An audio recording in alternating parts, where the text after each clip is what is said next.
দর্শক, আজকে আমি চলে আসছি একটা সিম বানে। আপনারা দেখতেই পারছেন যে সিম বানে কি পরিমাণ ফুল ফল আসছে। আমি নিজেই আশ্চর্যিত হয়ে গেছি যে এটা কিভাবে সম্ভব, যে একটা বানে কি পরিমাণ ফুল এবং ফলে ভরা থাকে। আমি কম বেশি ইউটিউবিং করার ক্ষেত্রে বিভিন্ন জায়গায়, বিভিন্ন মাঠে, বিভিন্ন এলাকাতে আমার যাওয়া পড়ে, আমি দেখি, কিন্তু আমার দেখা চোখে কখনো আমি এইরকম ফুল ফল আর বান কখনো দেখিনি।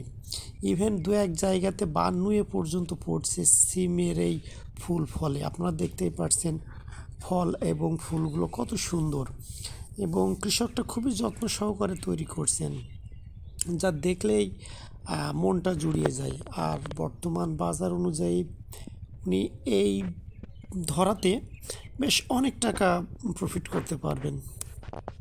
আপনারা দেখেই বুঝতে পারছেন যে এটা একটা দেখতে যে কি সৌন্দর্য, এটা আপনারা যদি স্বচক্ষে দেখতেন তাহলে বুঝতে পারতেন। মূল ক্যামেরা থেকে বা ক্যামেরার বাইরের যে সিনারি, সৌন্দর্যের দিক থেকে মানে সত্যি অপূর্ব। মানে আমার দেখা এত সুন্দর আকৃতির ফুল ফল বা আমি কখনো দেখিনি। তো আপনারাও দেখেন, আমি চেষ্টা করছি আপনাদের দেখানোর জন্য, এবং যদি সেরকম ভালো লেগে থাকে তবে অবশ্যই আমাকে জানাবেন। খুবই সুন্দর, খুবই সুন্দর।